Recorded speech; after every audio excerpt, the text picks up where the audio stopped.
Sometimes the hardest battles we face aren't against others, but against our own broken hearts. Eli Mercer understood this truth as he stood in the afternoon heat, staring at the warehouse that everyone said would ruin him. The rusted metal walls stretched before him like a monument to decay. Weeds pushed through cracked concrete. Boarded windows stared back like empty eyes. His 10-year-old daughter Lena kicked at loose stones, her curiosity stronger than the building's ugliness. The neighbors had made their feelings clear he was foolish for keeping this worthless inheritance when bills were piling up and practical matters demanded attention. But something in Lena's excited voice, as she pointed to strange markings on the walls, made him pause. She saw possibility where others saw problems. What if this crumbling structure held more than just rust and memories? What if the very thing everyone mocked him for might change everything? Before we jump back in, tell us where you're tuning in from. And if this story touches you, make sure you're subscribed, because tomorrow I've saved something extra special for you. Eli Mercer had never imagined his life would look like this.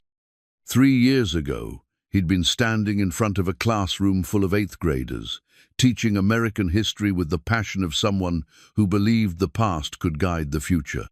Sarah would pick him up after school in their reliable Honda, and they'd drive home together, talking about their day, planning weekend adventures with Lena, dreaming about the house they'd buy when they saved enough for a down payment. Now the Honda was gone, sold to pay for medical bills that insurance wouldn't cover. Sarah was gone too, taken by cancer that moved faster than anyone expected. And Eli found himself living in a double-wide trailer on the outskirts of Millbrook, Ohio, working 2 part-time jobs stocking shelves at the grocery store before dawn and tutoring kids after school just to keep food on the table and a roof over their heads. The trailer park sat on the edge of town like an afterthought, where the lucky folks lived who couldn't quite afford apartments but hadn't given up entirely. Eli's unit was clean but cramped, with thin walls that let in every sound from the neighbors, and a kitchen window that looked out onto the rusted chain-link fence separating them from the abandoned industrial district beyond. Lena handled the transition better than he did. At 10 years old, she possessed her mother's optimism and an imagination that could transform their small space into castles, spaceships, or archaeological dig sites, depending on the day's adventure. She'd inherited Sarah's dark hair and quick smile, but her eyes, those were pure Eli, deep brown and thoughtful, always searching for the story behind the story. "Dad, look at this," Lena called from the warehouse steps, where she'd been examining the metal siding while he fumbled with the keys Uncle Harold's lawyer had given him. The building loomed above them, 3 stories of corrugated steel and broken promises. "These aren't regular scratches. See how they're all in patterns?" Eli squinted at the marks she was tracing with her finger. To him, they looked like random damage from decades of weather and neglect. But Lena had always seen things differently, patterns in clouds, faces in wallpaper, stories in the way shadows fell across their kitchen table. "It's probably just where the siding got banged up over the years, honey," he said, though something about the deliberate spacing of the marks made him pause. Uncle Harold never mentioned anything special about this place. That wasn't entirely true. Harold Mercer had been Eli's father's younger brother, a man who'd never married, never had kids, and kept to himself for most of his 78 years. He'd worked various jobs around town: mechanic, security guard, maintenance man, but had somehow managed to hold on to this warehouse when the rest of the industrial district went belly up in the 1990s. During family gatherings, Harold would sometimes get a distant look when talk turned to the old building. He'd mention how their grandfather had worked there back in the day, though he was always vague about details. When pressed, he'd change the subject or excuse himself to check on something in the kitchen. The funeral had been small, just Eli, Lena, and a handful of Harold's neighbors from the senior center. The lawyer's reading of the will had been even smaller. Everything went to Eli, including a warehouse that the property assessor valued at roughly the cost of the demolition it would require. "Why would Uncle Harold leave us a building that nobody wants?" Lena had asked on the drive over. "Maybe he thought we could sell it," Eli had replied, though even then he'd suspected there was more to it. Harold had been eccentric, but he wasn't foolish. If he'd wanted to leave them money, he would have sold the place himself. Now, standing in the afternoon heat with sweat beading on his forehead, Eli wondered if his uncle had been playing a longer game. The building was much older than the 1950s construction date listed in the county records. The architectural details didn't match the post-war industrial boom that had supposedly built it. The windows, though boarded up, had the deep sills and thick frames of 19th century construction. The foundation stones looked hand-cut, not poured concrete. "Dad, there's a door over here that's different from the others," Lena called from around the corner. She'd wandered to the side of the building while he'd been lost in thought. "It's got this weird lock thing." Eli followed her voice and found her standing before a narrow door he hadn't noticed during his previous visits. Unlike the main entrance, which had a standard industrial lock, this door featured an unusual mechanism, a circular lock plate with symbols instead of numbers. "That's strange," he murmured, running his fingers over the symbols. They were worn but still visible: a star, a tree, a house, and what looked like a bird in flight. Lena pulled out her phony, a hand-me-down from her mother that Eli couldn't afford to replace but couldn't bear to take away. "I'm going to take pictures of everything," she announced. "Mom always said the best adventures start with good documentation."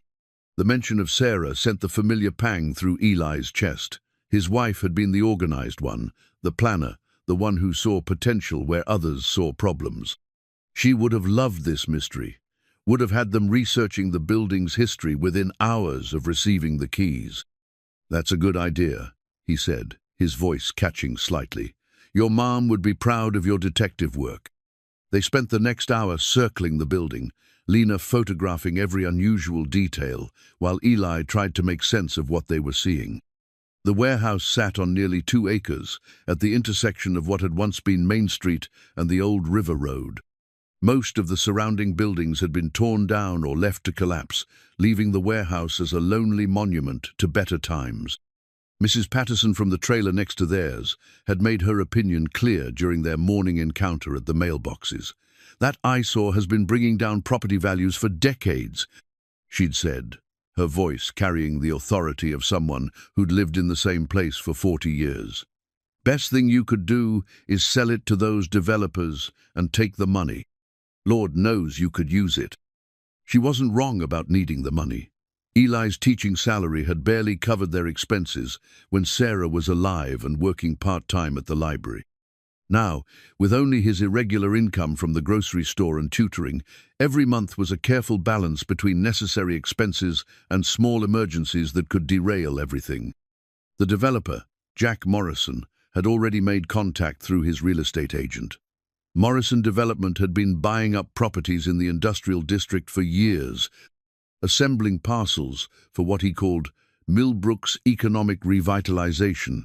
His offer for the warehouse was modest, but fair enough to pay off Eli's remaining debts and maybe put a down payment on a small house in a better school district. But something held him back from accepting. Maybe it was Harold's mysterious bequest, or the way Lena's eyes lit up when she talked about the strange markings, or simply the stubborn streak he'd inherited from his father's side of the family. Sarah used to tease him about his inability to let go of lost causes, how he'd spend hours trying to fix broken appliances instead of buying new ones. "You see possibility where other people see problems," she'd said during one of their late-night conversations about whether to keep trying for another baby after 2 miscarriages. "It's one of the things I love most about you." As the afternoon shadows grew longer, Eli found himself thinking about possibility. The warehouse might be ugly and unwanted, but it was also solid. The bones were good, as Sarah would have said. And if Lena was right about the markings being intentional, if there really was something special about this place, then maybe Uncle Harold had left them more than just a building. "Dad, I think I've figured out how to open that weird door," Lena called from the side entrance. She was holding her phone up, comparing her photos to something on the screen. "These symbols, they're not random. They tell a story." Eli walked over to where she stood, noting how the fading light caught the carved symbols differently, making them appear deeper and more deliberate. Whatever Uncle Harold had left them, whatever secrets this building held, he was beginning to understand that the real inheritance might not be the warehouse itself, but the opportunity to discover what it had always been meant to become. The symbols on the circular lock weren't random scratches after all. Lena had spent the better part of Sunday afternoon comparing her photos to images she'd found online, cross-referencing star patterns and bird shapes with the determination of a detective twice her age.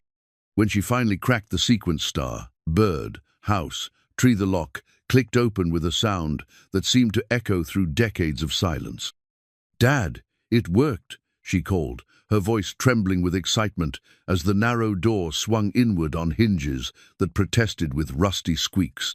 Cool air drifted out from the darkness beyond, carrying scents of old wood and something else, something that reminded Eli of his grandmother's attic, full of forgotten treasures and family secrets. Eli hurried over with the flashlight they'd brought from the truck. The beam revealed a small anteroom, perhaps 6 feet square, with wooden walls that looked far older than the metal exterior suggested. The craftsmanship was different, here hand-hewn beams, mortise and tenon joints, the kind of careful construction that spoke of a time when buildings were meant to last generations. "This doesn't match the rest of the warehouse," Eli murmured, running his hand along the smooth wood panels. His years of teaching history had given him an eye for architectural periods, and this interior belonged to the mid-1800s, not the 1950s industrial boom that supposedly built the place. Lena had already pushed deeper into the room, her phone's flashlight app revealing details the larger beam missed. "Dad, look at this," she whispered, her voice carrying the reverence of someone entering a cathedral. She was standing beside what appeared to be a wooden panel set into the far wall, but as Eli approached, he could see it wasn't just decorative. Carved into the wood was a cross, roughly 4 inches tall and weathered smooth by countless hands. But this wasn't just any cross it bore, initials carved along the horizontal beam, TW 1863. Below the date, someone had carefully carved a series of small notches, 17 in total, arranged in groups of 5 with 2 remaining. 1863, Eli breathed, his historian's mind immediately jumping to the significance. That's right in the middle of the Civil War. Lena traced the initials with her finger, her touch gentle and respectful. "Who do you think TW was, and what do these marks mean?" Before Eli could respond, her exploration revealed something else. The cross wasn't just carved into the panel, it was carved into a panel that moved. When she pressed against the wood surrounding the cross, it shifted slightly, revealing hidden hinges along one edge. "It's a door," she said, her eyes wide with wonder. "There's another room behind here." Eli's pulse quickened. Whatever they'd stumbled onto, it was becoming clear that Uncle Harold's warehouse held secrets that went far beyond outdated industrial equipment. The hidden room, the careful construction, the date from 1863 pieces of a puzzle were falling into place, but the picture they formed was unlike anything he'd expected. The hidden panel opened to reveal a space roughly the size of a walk-in closet, but what it contained made both father and daughter catch their breath. The walls were lined with wooden shelves, and on those shelves sat items that clearly didn't belong in a 1950s warehouse: oil lanterns with hand-blown glass chimneys, wooden boxes with rope handles, folded blankets that felt like wool despite their age. But it was what Lena found tucked behind one of the lanterns that changed everything.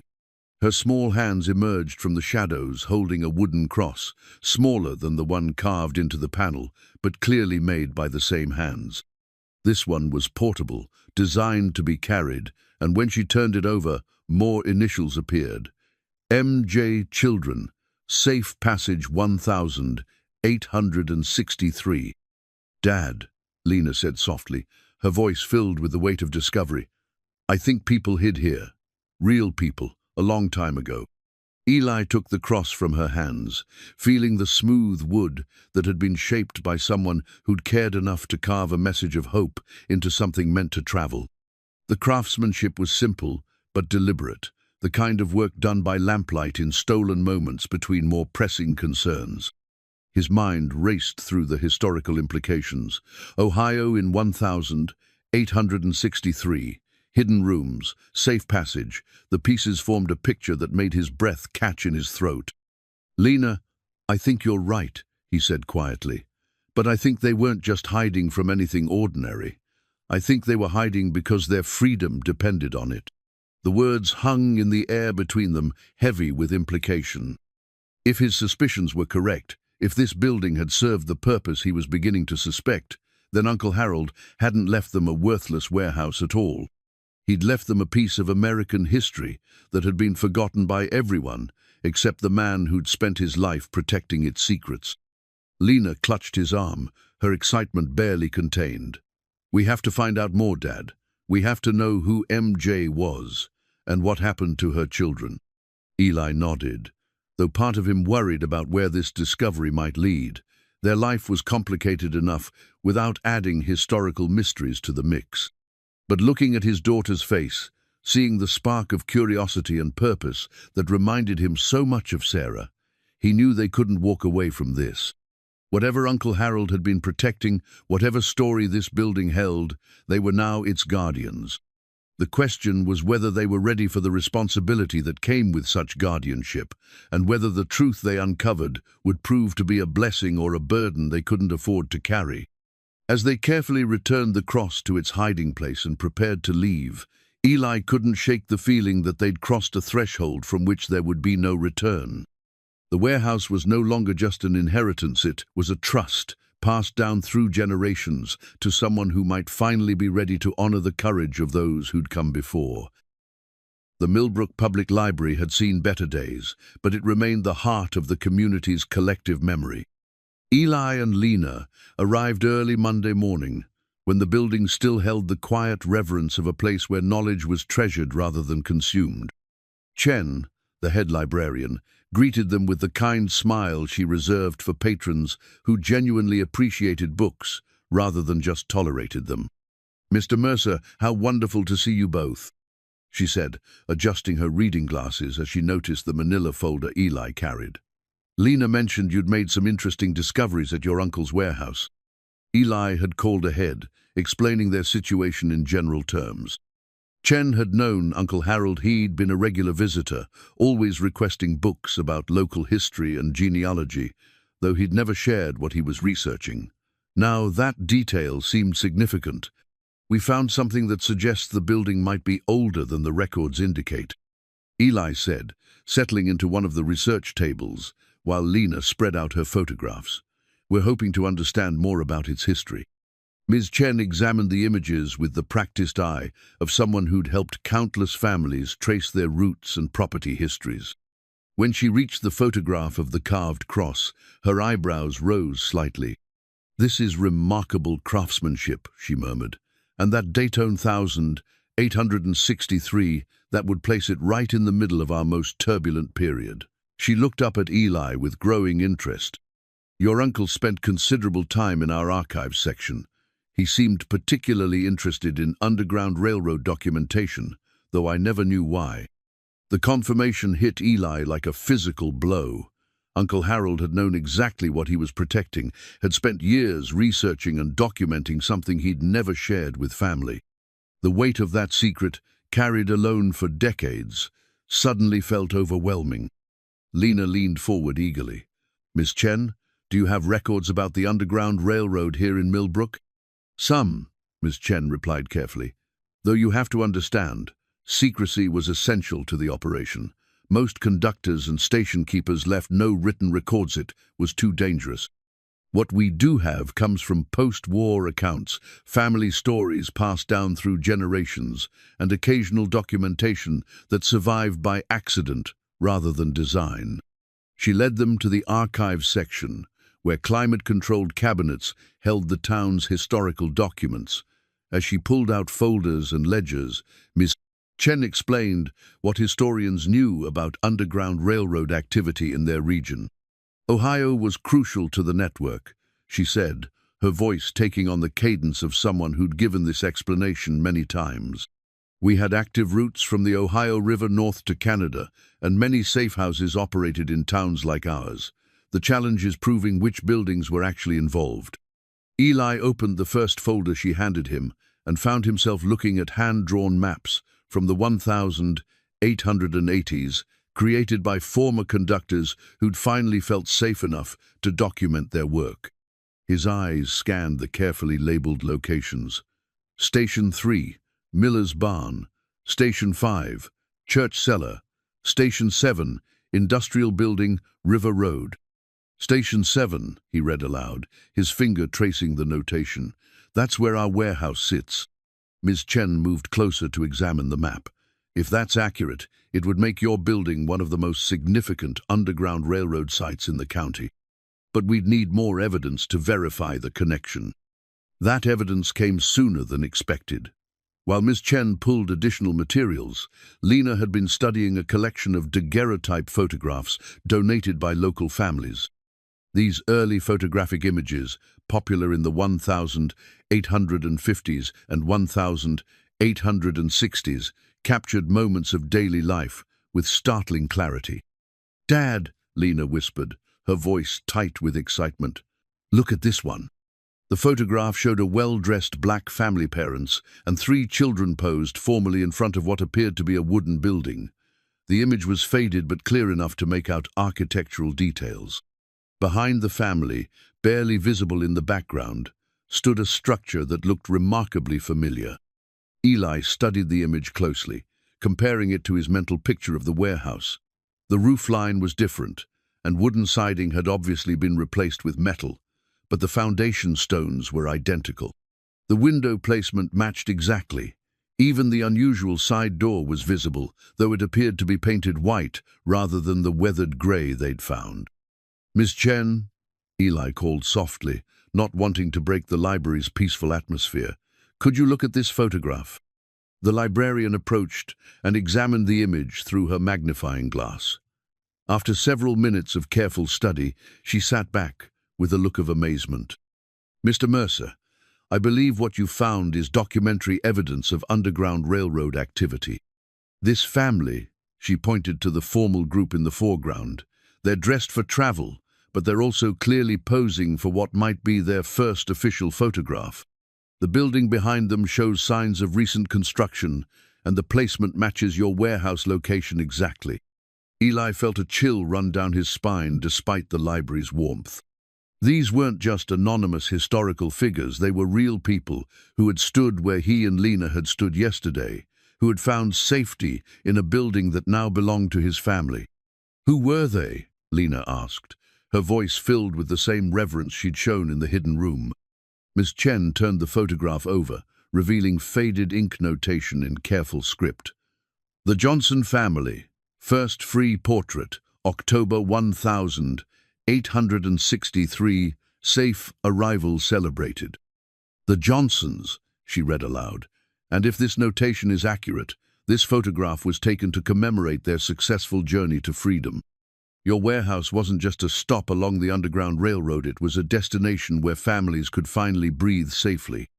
As they continued their research, the scope of their discovery became clearer. Uncle Harold hadn't just inherited a building, he'd inherited a responsibility. For decades, he'd quietly maintained and protected a site that had once meant the difference between slavery and freedom for hundreds of people. But understanding the building's significance also raised difficult questions. What obligations came with such knowledge? How could a struggling single father possibly preserve and honor such an important piece of history?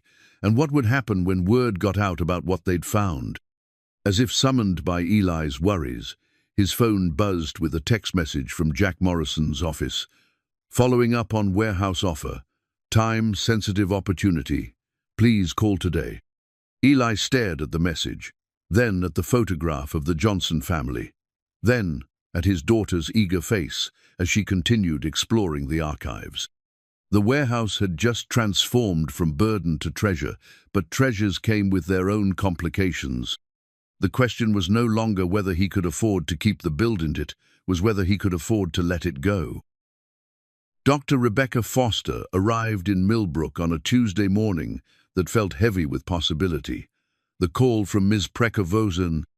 Chen had reached her at Ohio State University, where she served as the director of Underground Railroad Research, and the description of Eli's discoveries had prompted her to cancel 2 meetings and drive the 90 minutes to this small town she'd never heard of. Eli watched her examine the brass compass with the reverence of someone who understood its true value. They'd found it the evening before, hidden beneath a loose floorboard in the warehouse's main room, and its discovery had confirmed what the photograph and cross had suggested. This building had been far more than a simple way station. "This is extraordinary, Doctor," Foster murmured, turning the compass over to reveal the engraved North Star on its back, surrounded by tiny etched words that read, "Follow to freedom." The brass had tarnished with age, but the craftsmanship remained elegant and purposeful. Navigation tools like this were precious beyond measure. Conductors guarded them with their lives. She was younger than Eli had expected, probably in her early 40s, with graying hair pulled back in a practical ponytail and eyes that missed nothing. Her enthusiasm was infectious, but it was tempered by the scholarly caution of someone who'd seen too many historical claims crumble under scrutiny. "Tell me about your uncle," she said, settling into the folding chair Eli had brought from the trailer.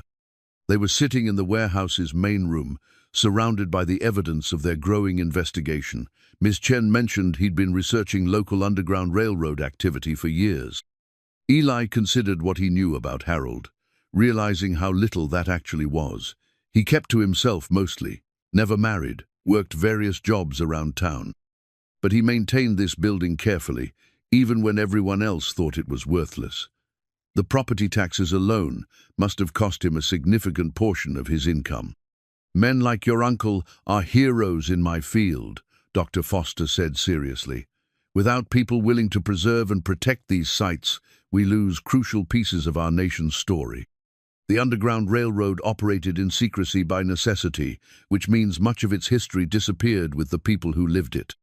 Lena had been listening intently while sketching the compass in her notebook, a habit she'd developed for documenting their discoveries.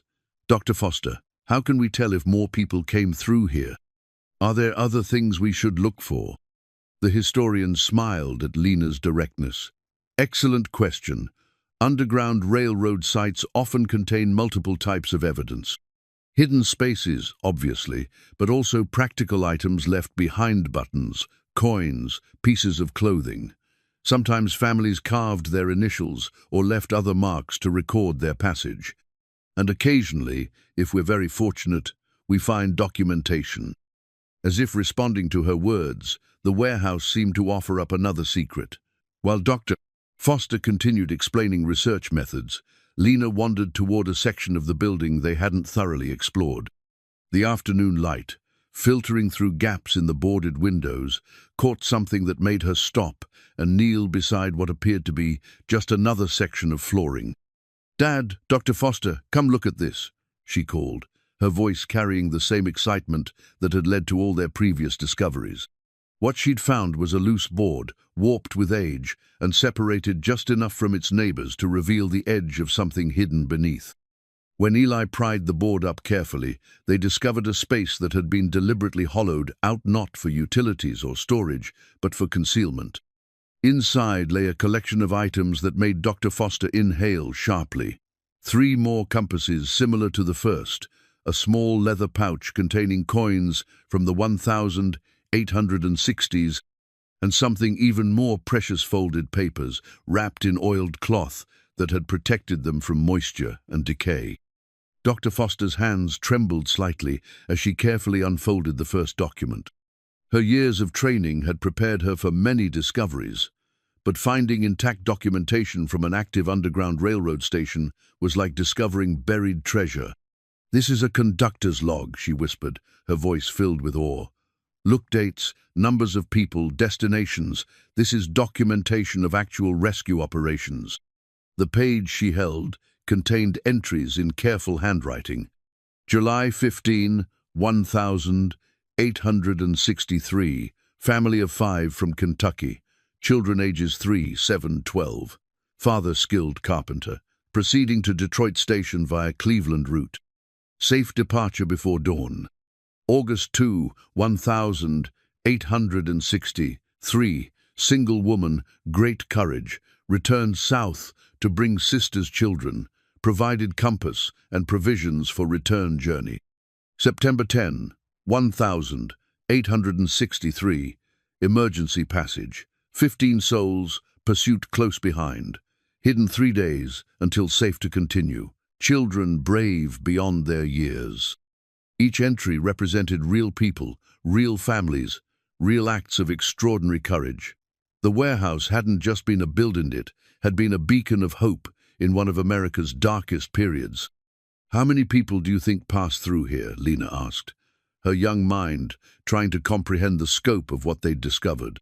Dr. Foster continued reading, her expression growing more amazed with each page.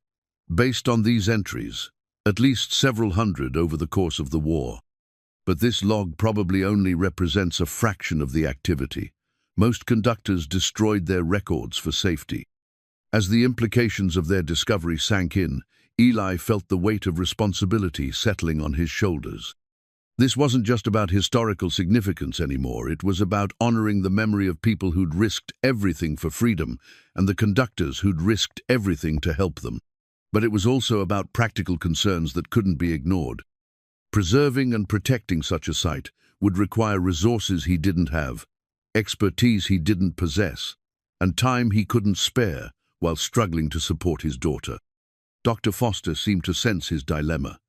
"Mr. Mercer, discoveries like this are incredibly rare.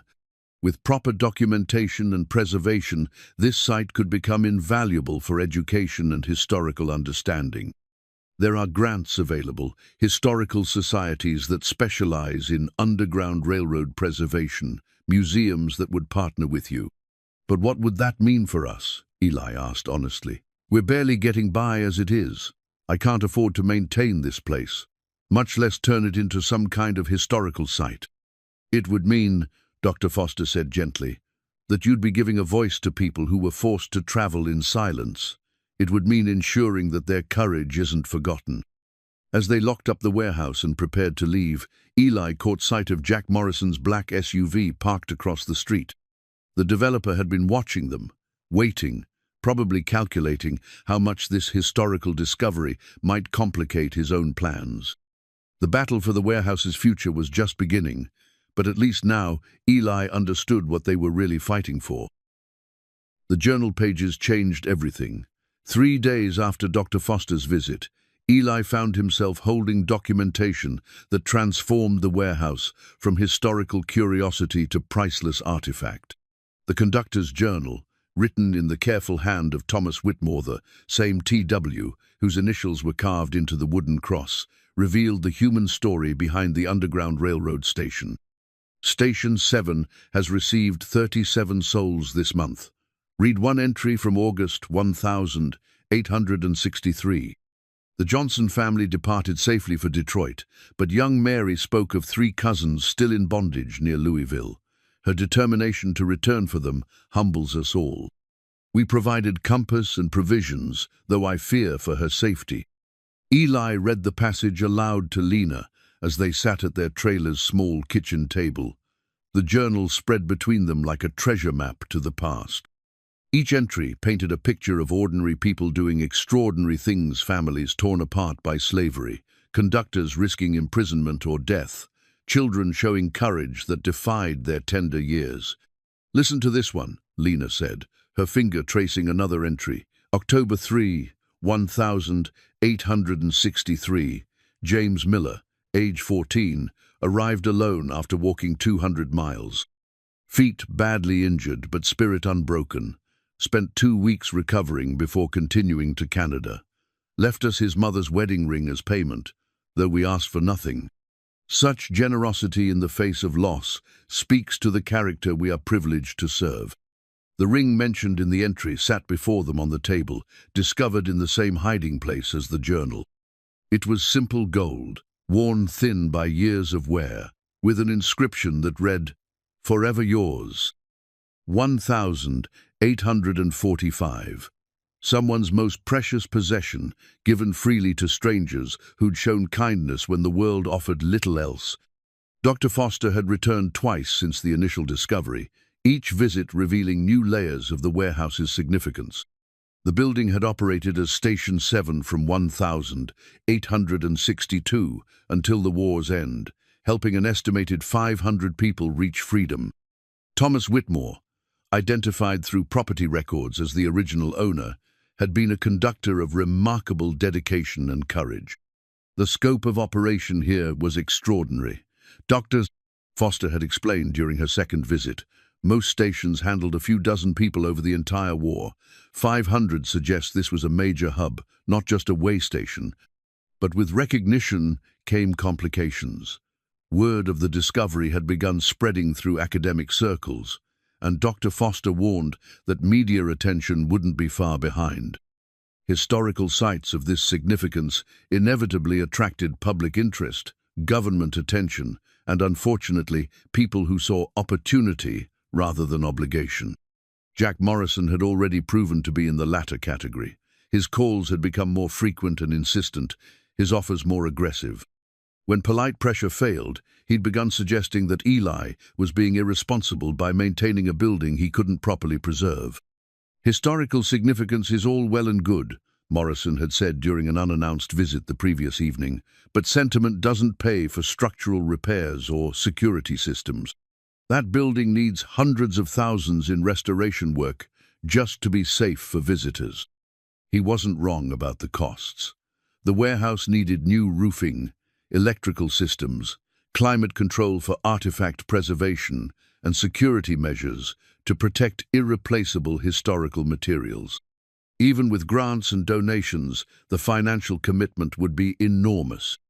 But Morrison's real concern wasn't preservation, it was profit. His development company had been assembling properties in the industrial district for a massive mixed-use project. The warehouse sat in the center of his planned development, and its historical protection would complicate everything. "You have to think about Lena's future," Morrison had continued, his tone shifting to apparent concern. "College isn't getting cheaper, and she deserves better than trailer park living. The right buyer would pay enough to change your family's entire trajectory." Those words echoed in Eli's mind now as he watched his daughter carefully photographing each journal page, her dedication to documentation rivaling that of professional historians. Lena had thrown herself into the research with the passion of someone who'd found her calling, and her excitement was infectious. At school, she'd become something of a celebrity. Her teacher, Mrs. Rodriguez, had invited her to present their discoveries to the class, and word had spread throughout the building. Other students sought her out at lunch, eager to hear about the hidden rooms and secret passages. For the first time since Sarah's death, Lena seemed truly happy. But happiness didn't pay bills or guarantee security. Eli's tutoring income had dropped as he spent more time at the warehouse, and the grocery store manager had already warned him about missed shifts.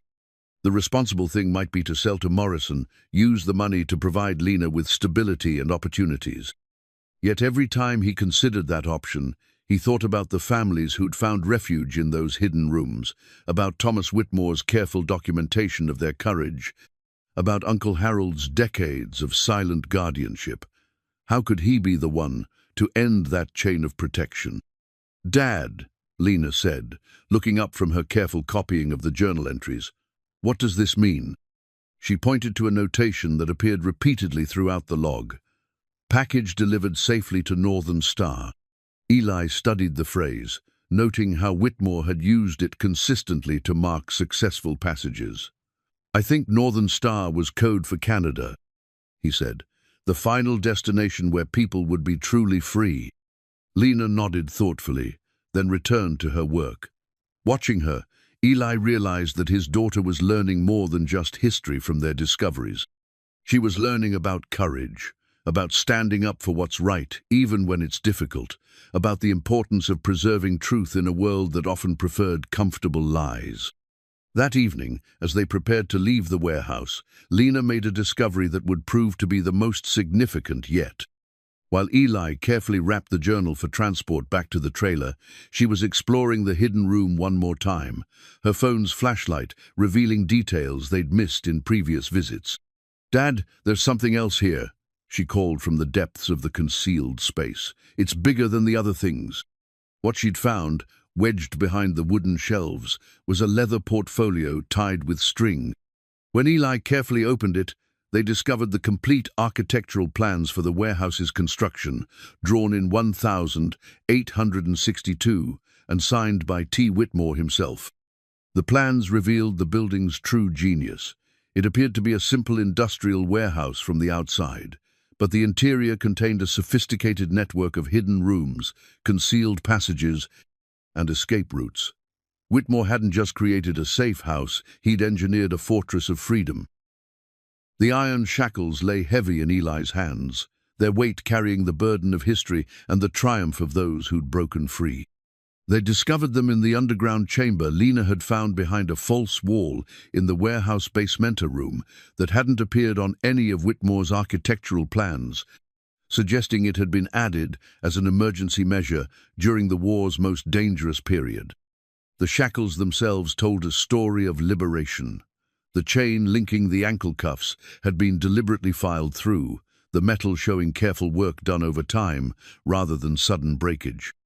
Someone had patiently worked toward freedom, link by link, until the bonds that held them finally gave way.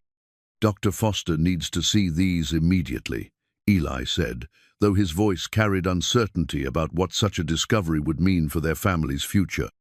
Every artifact they uncovered seemed to increase both the historical significance of the site and the impossibility of their situation. The media attention had started a brief mention in the local newspaper about interesting historical discoveries at the old warehouse. But academic interest had grown quickly, and Dr. Foster warned him that national attention was inevitable. Underground railroad sites of this completeness were extraordinarily rare, and the combination of intact architecture, detailed documentation, and preserved artifacts created a perfect storm of historical importance. "You understand what you're sitting on, don't you?" Dr. Foster had asked during her latest visit, her excitement barely contained despite her professional demeanor. "This isn't just a local historical site. This is a nationally significant location that could rewrite our understanding of underground railroad operations in the Midwest." But national significance came with national complications. The phone calls had started reporters from Columbus and Cleveland wanting interviews, historians requesting access to the artifacts, preservation societies offering assistance that sounded more like polite demands. Eli felt overwhelmed by attention he'd never sought and responsibilities he wasn't sure he could handle. Lena, meanwhile, had embraced their sudden fame with the adaptability of childhood. Her presentation at school had led to an invitation to speak at the County Historical Society, where she'd charmed an audience of adults with her careful documentation and infectious enthusiasm for the warehouse's secrets. "My dad says we're like archaeological detectives," she told the gathering, her confidence growing with each public appearance. "Every artifact tells us something about the brave people who used to hide in our building." Her use of the word "our" hadn't escaped Eli's notice. Somewhere in the process of discovery, the warehouse had transformed from burden to beloved project, at least in Lena's mind. She'd begun referring to Thomas Whitmore as Mr. Thomas, and spoke about the families they'd documented as if they were distant relatives whose stories needed telling. But Jack Morrison's pressure had intensified alongside the media attention. His latest approach involved the city council, where he'd raised concerns about public safety and proper maintenance of historical sites. The building needed immediate structural assessment, he argued, and private owners couldn't be expected to meet the standards required for public historical preservation. "I'm not trying to be difficult," Morrison had said during their most recent encounter, his tone suggesting anything but goodwill. "But if this building is as historically important as people claim, shouldn't it be in the hands of professionals who can properly care for it?" The subtext was clear: sell to his development company, which would then donate the site to appropriate historical authorities while proceeding with the surrounding development. Eli would get his money, the artifacts would be properly preserved in a controlled environment, and Morrison would get the rest of the land he needed for his project. It was a reasonable proposal that made practical sense, which made Eli's resistance to it feel stubborn and selfish. What right did a struggling single father have to control such an important piece of history? Wouldn't the artifacts be better served in a real museum with proper climate control and security? Yet every time he considered accepting Morrison's offer, he thought about Uncle Harold's decades of solitary guardianship, about Thomas Whitmore's careful construction of a sanctuary that had saved hundreds of lives, about the families who'd trusted this place with their freedom and their future. The shackles in his hands seemed to whisper their own answer. They'd been broken by someone who refused to accept what others called reasonable, who'd chosen difficult freedom over easy bondage. How could he honor that courage by choosing the comfortable path himself? "Dad," Lena said, emerging from the underground chamber with dirt on her knees and excitement in her voice. "I found something else. I think it's important." She led him down the narrow stairs they'd discovered behind the false wall, her phone's flashlight revealing the chamber that had become their most significant discovery yet. The space was larger than the hidden room upstairs, roughly 12 feet square, with walls of fitted stone that spoke of permanent construction rather than temporary concealment. What Lena had found, carved into one of the stone walls, was a list of names, etched carefully into the rock with tools that had required patience and determination. The names covered nearly the entire wall, arranged in columns with dates beside each entry. Johnson family, 5 souls, Oct 1863. Mary Catherine returned for cousins, Aug 1863. James Miller, alone but strong, Oct 1863. Williams family, 7 souls, Nov 1863.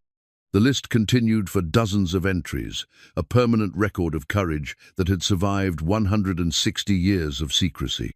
At the bottom of the wall, in slightly different handwriting, someone had added a final note.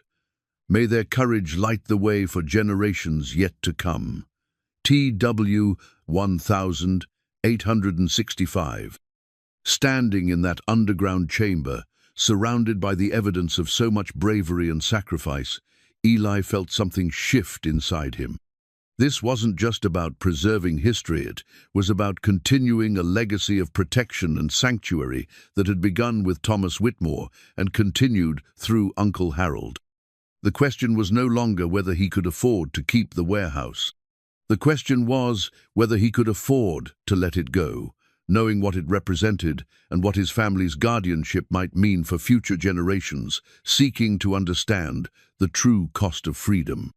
As they climbed back toward daylight, the filed shackles secure in his pocket, Eli realized that some inheritances came with obligations that couldn't be measured in dollars. Uncle Harold had spent his life protecting this place, not because it was profitable, but because it was necessary. Now that responsibility belonged to them, and despite the challenges ahead, Eli was beginning to understand that carrying it might be the most important work he'd ever do. The legal deed that changed everything was hidden in the last place. Eli expected to find it inside Uncle Harold's ancient coffee can, tucked between his will and a collection of photographs that revealed a lifetime of careful documentation. The paper was yellowed with age, but perfectly preserved, bearing an official seal from the state of Ohio and language that made Eli's hands shake as he read it aloud to Lena. By order of the Ohio legislature, in recognition of extraordinary service to the cause of human freedom, this property shall remain in perpetual trust as a sanctuary and memorial to those who risked all for liberty. Said property shall be protected from commercial development and shall pass only to heirs who pledge to honor its sacred purpose. Dated this 15th day of April, 1865. The date hit Eli like lightning. April 15th, 1865, the day Abraham Lincoln died. Someone in the Ohio legislature had rushed through protective legislation for the warehouse on the very day the great emancipator was assassinated. as if they'd known that preserving these sanctuaries would become more critical than ever. "Dad, what does this mean?" Lena asked, though her voice suggested she already understood the magnitude of what they'd discovered.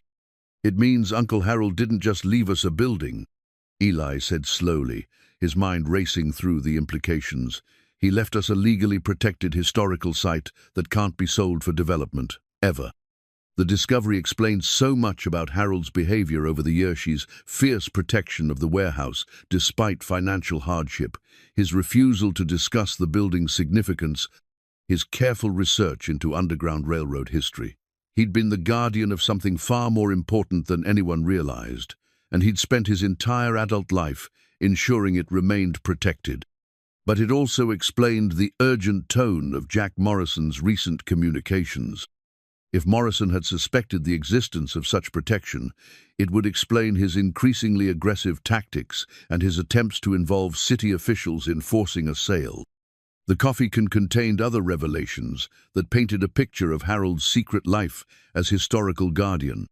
Photographs showed him meticulously maintaining the warehouse over the decades, repairing the roof, replacing damaged siding, ensuring that the building's structural integrity remained sound while preserving its historical authenticity. More shocking were the letters, dozens of them, from historians, preservationists, and descendants of Underground Railroad participants who'd somehow learned about the warehouse's significance.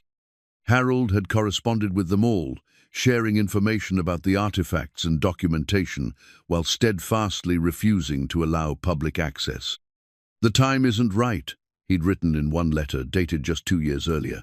"The current political climate makes protection more important than publicity. When the right guardian emerges, someone who understands both the historical significance and the personal sacrifice required, then perhaps these stories can be safely shared." Dr. Foster's assessment had been prophetic. Within days of their initial media coverage, the warehouse had attracted attention from the Smithsonian Institution, the National Park Service, and the Underground Railroad Freedom Network. Each organization offered assistance, expertise, and funding, but also oversight, bureaucracy, and loss of family control. Mr. Mercer, the Smithsonian representative, had explained during a conference call, "Sites of this significance typically require professional management. While we appreciate your family's guardianship, proper preservation demands resources and expertise that go beyond individual capability." The pressure was mounting from multiple directions. Morrison continued his legal challenges, arguing that private ownership of such historically significant property was irresponsible. Academic institutions offered partnerships that sounded more like polite acquisitions. Government agencies hinted at eminent domain proceedings if proper preservation standards weren't met. But the protective deed held firm.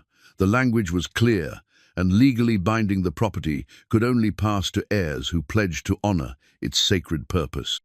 Harold had chosen his words carefully, ensuring that the warehouse would remain a sanctuary rather than becoming a commodity. The revelation that transformed everything came when Lena discovered Harold's personal journal, hidden behind a loose brick in the warehouse's main room. Unlike Whitmore's conductor's log, this journal documented Harold's own journey of discovery, beginning in 1965, when he'd first learned about the building's true purpose from his dying father. "Dad told me about the warehouse on his deathbed," Harold had written in his careful script. "Said it wasn't just a building, but a trust passed down through our family. His grandfather had worked with Thomas Whitmore, helping to maintain the station during its most dangerous years. When Whitmore died in 1867, our family became the guardians." The entry continued with details that explained Harold's lifelong dedication. "Every generation has kept the secret, waiting for the right time to share the story. Dad said I'd know when that time came, when someone appeared who had both the passion to preserve the history and the strength to protect it from those who would exploit it." Eli read those words with growing understanding. Harold hadn't left him the warehouse randomly. He'd been watching, waiting, looking for signs that Eli might be the next guardian the property needed. Sarah's death had actually convinced Harold that Eli possessed the character necessary for such guardianship, someone who'd learned to protect what mattered most, even when it cost everything. But the journal's most shocking revelation came in its final entry, dated just weeks before Harold's death. Eli shows promise, but he'll need help. The girl sees what others miss. She has the gift. If they can work together, if they can understand what this place really means, they might be the ones to finally share its story with the world. Harold had been testing them, watching their progress, evaluating their worthiness. The gradual revelation of artifacts, the carefully preserved documentation, even the placement of clues had all been orchestrated to ensure that the warehouse's next guardians understood both its significance and their responsibilities. Standing in the warehouse that evening, surrounded by evidence of 160 years of courage and sacrifice, Eli finally understood what Uncle Harold had seen in him. The ability to protect something precious even when it came at personal cost. The willingness to choose difficult right over easy wrong. The strength to carry a burden that others couldn't even see. Morrison's latest offer sat on his kitchen table back at the trailer, $2 million for immediate sale, enough to secure Lena's entire future. But looking at the protective deed in his hands, reading Harold's words about sacred trust and generational responsibility, Eli realized that some things couldn't be bought or sold. The warehouse belonged to history now, and history had chosen his family as its guardians. The only question was whether they were worthy of that trust. The leather-bound ledger represented Thomas Whitmore's masterwork, a complete record of every soul who'd found freedom through Station 7. 847 names, carefully inscribed in fading ink, each entry representing a family reunited, a child given hope, a human being transformed from property to person. Eli discovered it in Whitmore's personal quarters, a small room behind the conductor's office that Harold had sealed off for decades, waiting for the right moment to reveal its treasures. The courtroom battle was set for Friday morning, just 5 days away. Jack Morrison had filed an emergency petition challenging the 1,865 protective deed, claiming it was legally obsolete and arguing that proper historical preservation required professional management that Eli couldn't provide. The hearing would determine not just the warehouse's fate, but the future of every family story preserved within its walls. Each name in this ledger represents someone who bet their life on freedom, Dr. Foster explained as she helped Eli prepare for his testimony. They sat in the warehouse's main room, surrounded by carefully organized evidence that would either save or doom their cause. When you testify, remember that you're not just defending property rights, you're defending their legacy.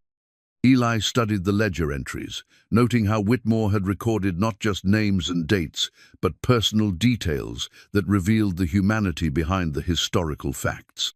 Samuel Green, blacksmith, age 32, carried his elderly mother 400 miles rather than leave her behind. The Washington children, ages 4, 6, and 8, lost parents to cholera but refused separation, found new family in Detroit. Each story reinforced what Eli had come to understand. The warehouse wasn't just a building or even a historical site, it was a repository of human courage that demanded protection from those who would see only commercial opportunity. But Morrison's legal team had prepared well. They'd assembled expert witnesses who would testify about the complexities of historical preservation, the costs of proper maintenance, and the legal precedents for transferring significant historical properties to institutional control. They documented every structural deficiency in the warehouse, every potential safety hazard, every way that Eli's limited resources fell short of professional standards. They'll argue that good intentions aren't enough, his lawyer, Maria Santos, had warned during their preparation session. Santos worked primarily with working families facing legal challenges, and she'd taken Eli's case, partly because she believed in the cause, and partly because the pro bono work balanced her soul against the harsh realities of legal practice. Morrison's team will paint you as a well-meaning amateur who's in over his head, she continued. They'll suggest that proper preservation requires expertise and resources you simply don't have. It was a damaging argument because it contained truth. Eli wasn't a historian, preservationist, or museum professional. He was a former teacher working part-time jobs and living in a trailer park, trying to raise his daughter while honoring a responsibility he'd never asked for. But Lena had become his secret weapon in preparing for the hearing.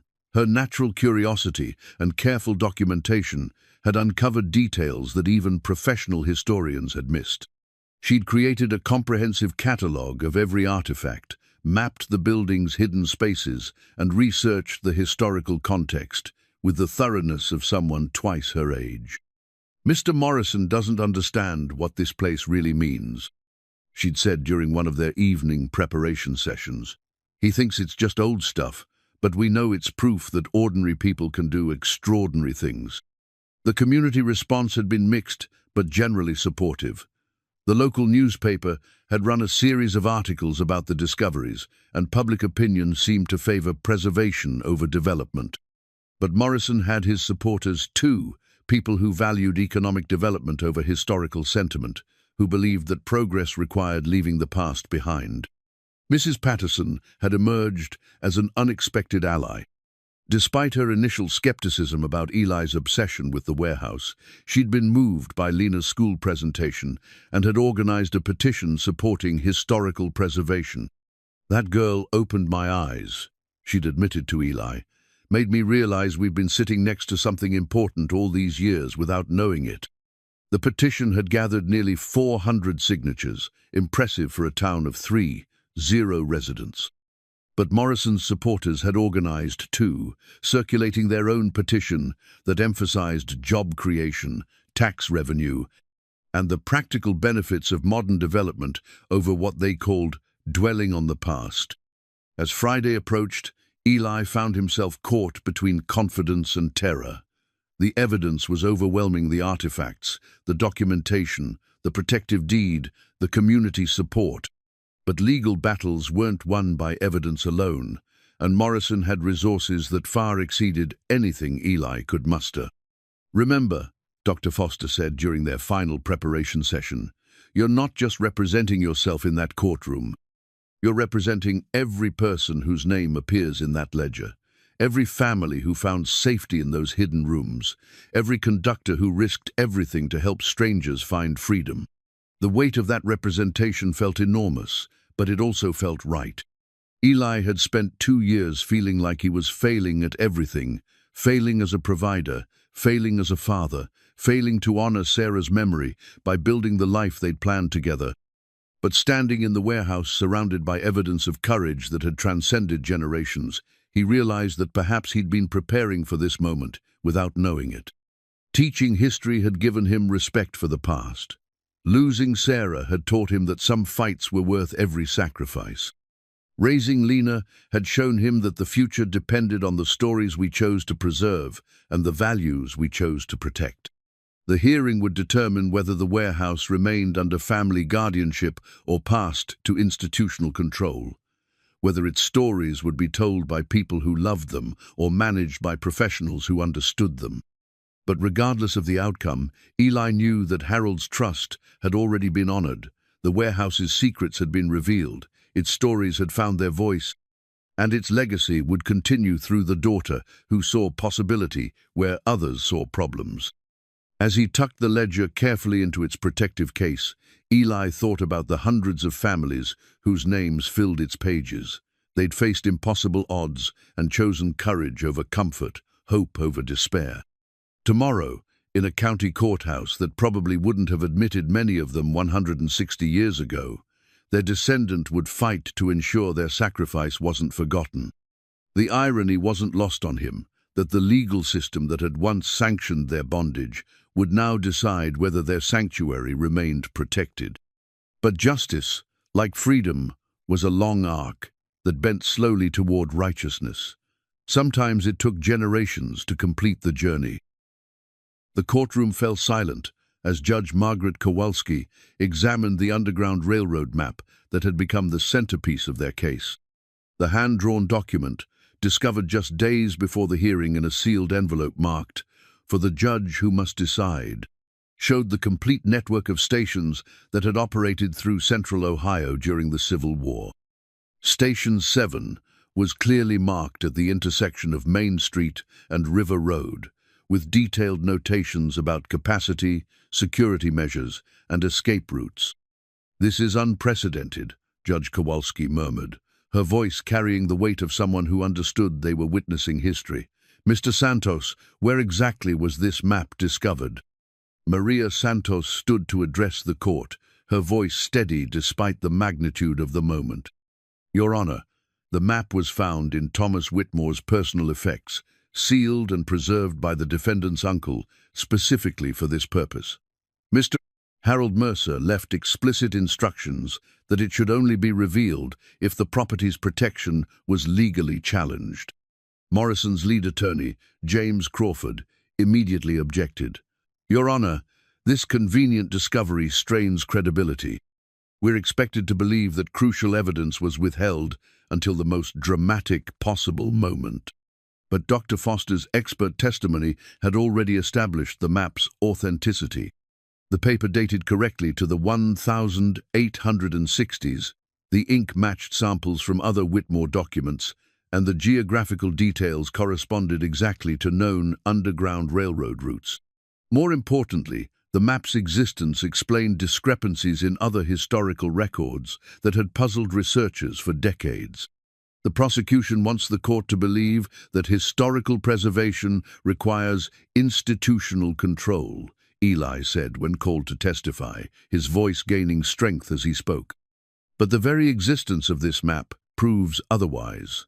It survived 160 years, not because it was managed by professionals, but because ordinary people understood its value and chose to protect it." Judge Kowalski leaned forward, her attention focused entirely on Eli's testimony.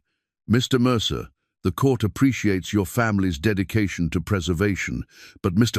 Morrison's concerns about proper maintenance and public access aren't unreasonable. How can you ensure that artifacts of this significance will receive appropriate care?" The question struck at the heart of Morrison's argument that good intentions couldn't substitute for professional expertise and institutional resources. Crawford had spent the morning presenting evidence of the warehouse's structural deficiencies, the costs of proper preservation, and the complexities of operating a public historical site. "Your Honor," Eli replied, thinking of the names in Whitmore's ledger, "the people who built this sanctuary didn't have professional training or institutional resources either. They had something more important. They understood that some things are worth protecting, regardless of the cost." He gestured toward the evidence table, where the artifacts lay carefully arranged. Thomas Whitmore was a carpenter, not a historian.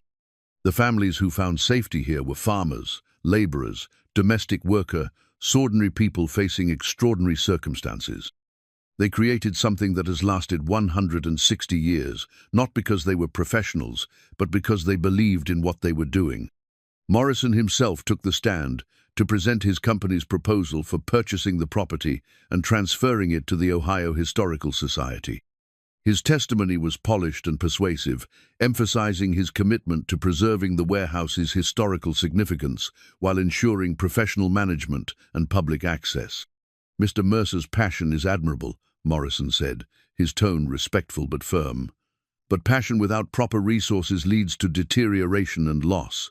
My company is prepared to fund a complete restoration that would transform this site into a world-class historical attraction while ensuring its preservation for future generations."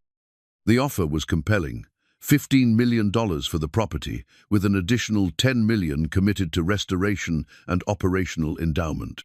The warehouse would become a state-of-the-art museum with proper climate control, security systems, and educational programs. Eli would receive enough money to secure Lena's entire future while knowing the historical artifacts were professionally preserved. Crawford reinforced the argument with testimony from preservation experts who detailed the challenges of maintaining historical sites, the legal liabilities of public access, and the specialized knowledge required for artifact conservation. Their case was logical, well-funded, and professionally presented. But when Dr. Foster returned to the witness stand for redirect examination, she brought evidence that reframed the entire debate. The research community had been following the case closely, and her testimony revealed support that went far beyond academic interest. Your Honor, the Underground Railroad Freedom Network has committed to providing Mr. Mercer with comprehensive support for site preservation and operation, she announced. We're talking about a consortium of universities, museums, and historical societies that would provide expertise, funding, and oversight while maintaining family guardianship.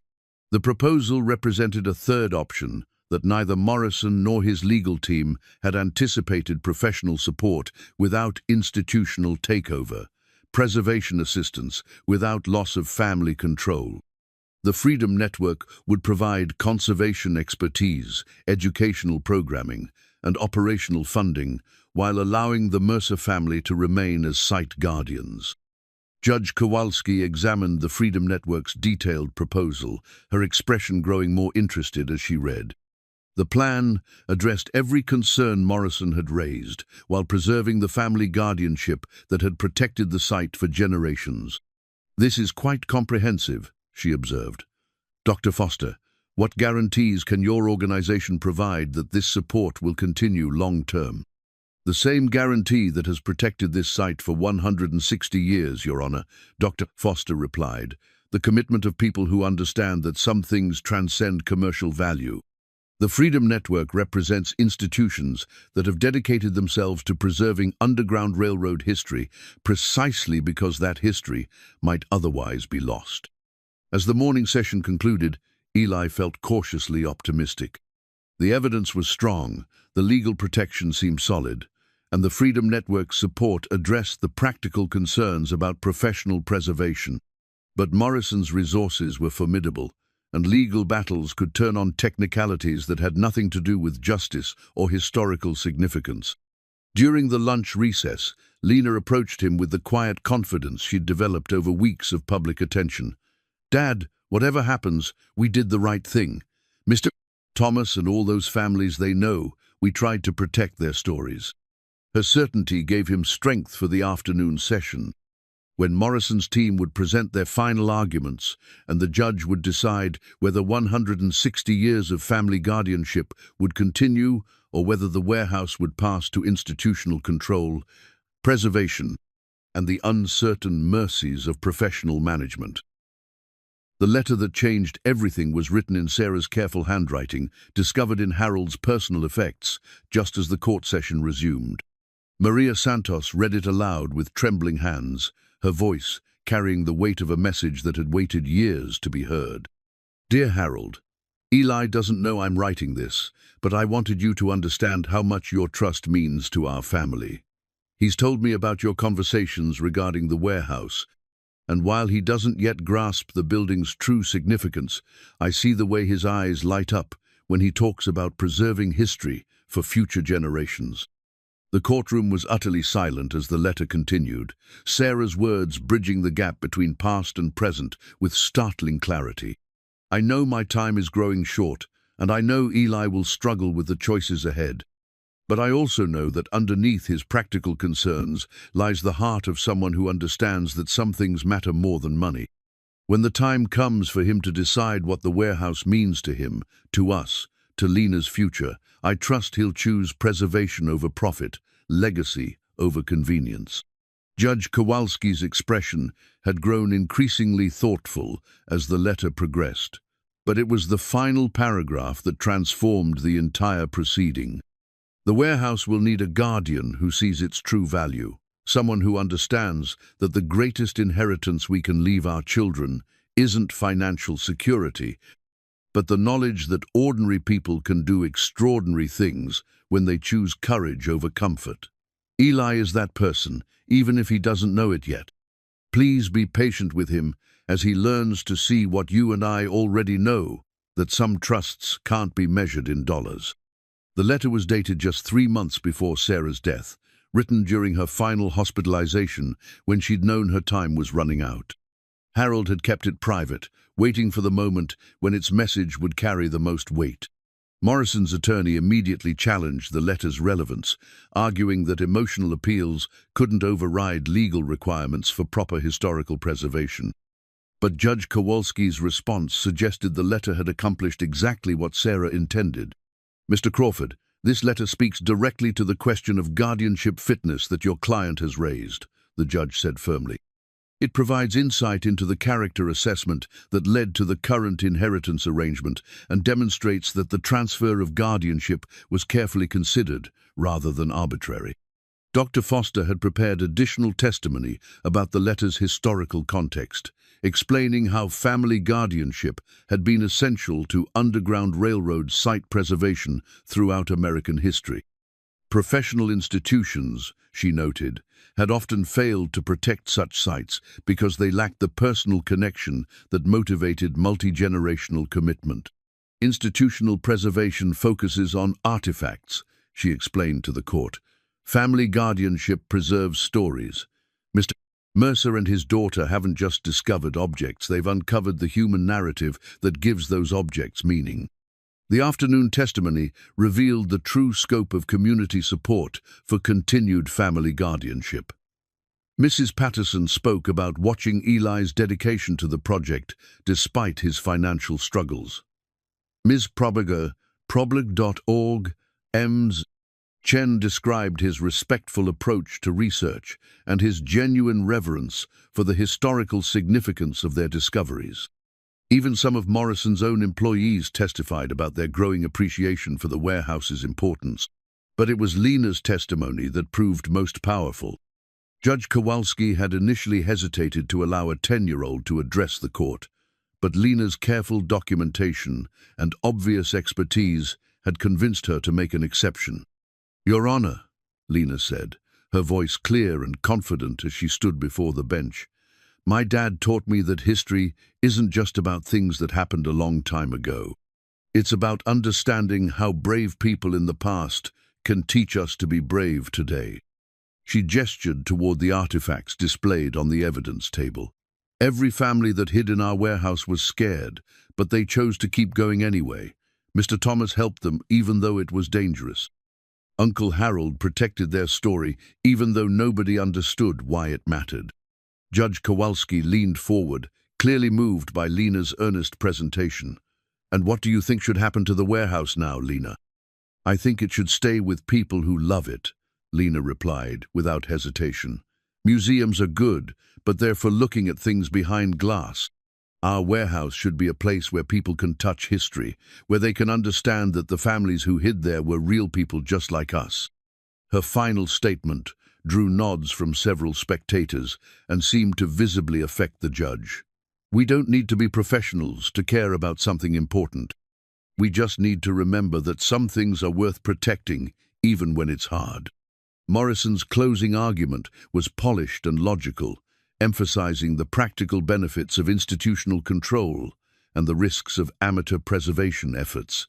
Crawford painted a picture of good intentions leading to gradual deterioration, of irreplaceable artifacts being lost to improper care and inadequate security.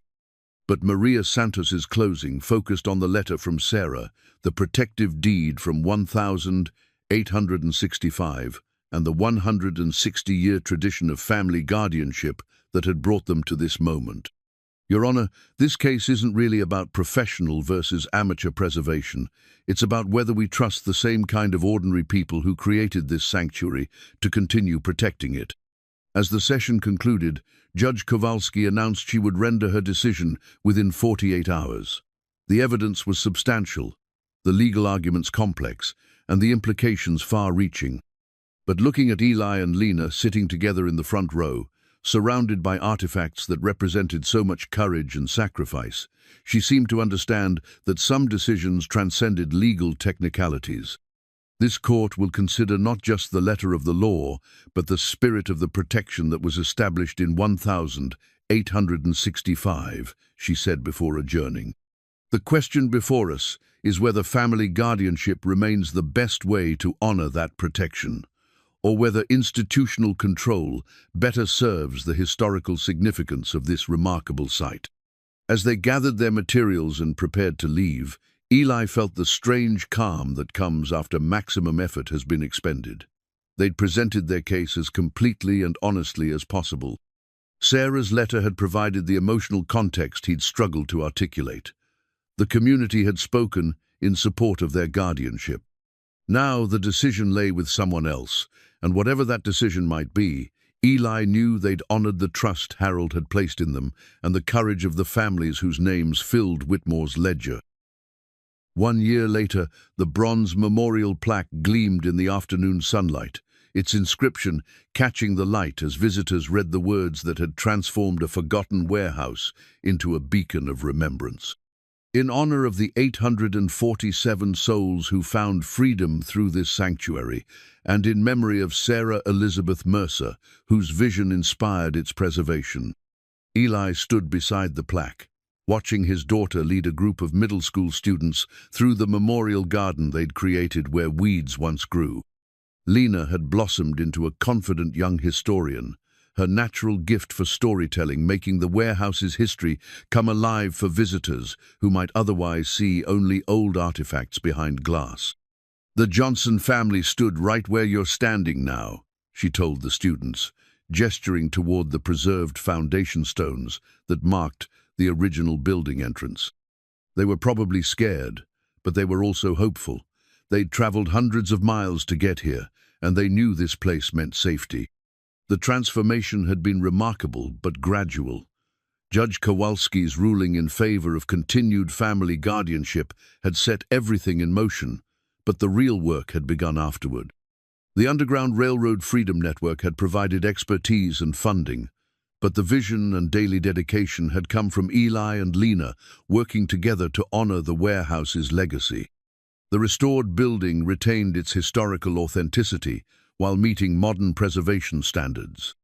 Climate-controlled display cases protected the most fragile artifacts, but visitors could still touch reproduction items and experience the hidden rooms that had once sheltered freedom seekers.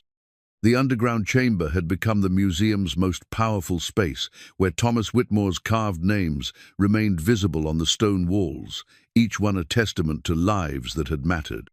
Dr. Foster had become more than a historical consultant during the restoration process. Her frequent visits to oversee preservation work had evolved into something deeper, a connection with Eli that honored Sarah's memory while allowing space for new possibilities. She brought expertise he needed, while he provided the passionate commitment to the warehouse's mission that reminded her why she'd chosen historical preservation as her life's work. "The numbers tell an incredible story," she was explaining to a visiting delegation from the Smithsonian. 847 documented passages, but the actual number was probably much higher. Many conductors destroyed their records for security reasons, so what we have here represents the most complete documentation of Underground Railroad operations ever discovered. The delegation had come to offer partnership opportunities that would provide additional funding and national recognition. But after a year of fighting to maintain family control, Eli had learned to evaluate such offers carefully. Support was welcome, ownership transfer was not. Jack Morrison had been forced to abandon his development plans, but he'd done so with unexpected grace.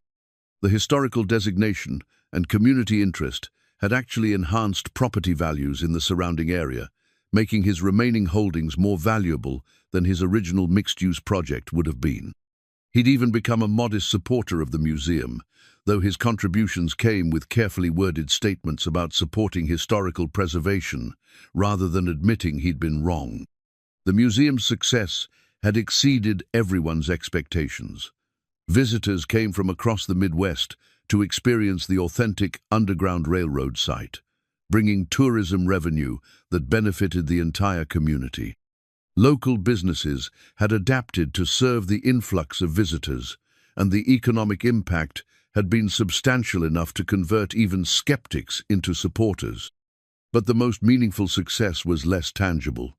Students who visited the warehouse left with a deeper understanding of courage and sacrifice. Families tracing their genealogy found connections to ancestors they'd never known. Community members discovered pride in their town's role in one of America's most important moral movements. Mrs. Patterson had become the museum's volunteer coordinator, organizing the rotating schedule of community members who helped with tours and maintenance. "Never thought I'd spend my retirement talking about history," she'd admitted to Eli, "but these stories need telling, and we're the ones who know them best." Lena had grown into her role as the museum's youngest guide, her presentations drawing praise from visitors and educational groups alike. She developed a particular gift for connecting with children, helping them understand that the young people who'd hidden in the warehouse centuries ago weren't so different from themselves. "The hardest part for kids to understand isn't that slavery existed," she'd explained to a reporter from the Columbus Dispatch. "It's that regular people like us had to make really hard choices about what was right. But once they get that, they start thinking about what hard choices they might have to make someday."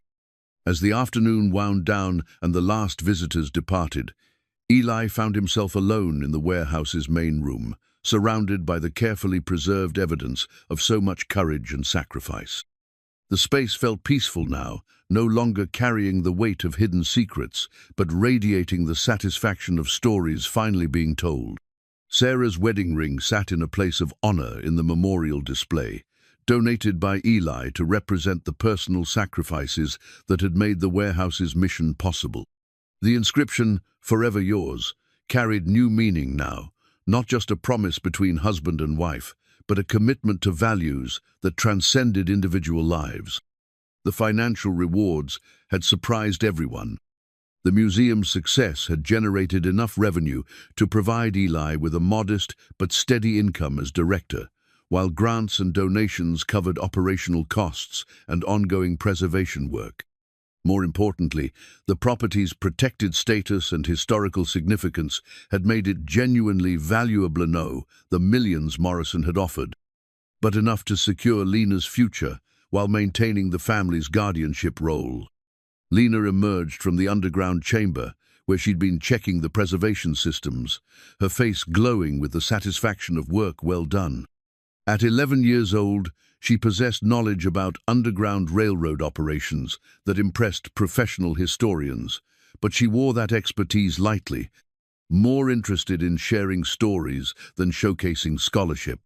"Dad, I was thinking about what we should add to the memorial garden," she said as they prepared to lock up for the evening. "Maybe a section for the conductors, not just the families they helped. Mr. Thomas deserves to be remembered too." Eli nodded, struck by his daughter's instinct for honoring all aspects of the warehouse's history. She'd inherited her mother's gift for seeing the whole picture, for understanding that preservation meant more than just protecting artifacts. It meant ensuring that every story found its voice. As they walked toward the truck, Eli caught sight of their reflection in the warehouse windows, father and daughter silhouetted against the building that had become their shared mission.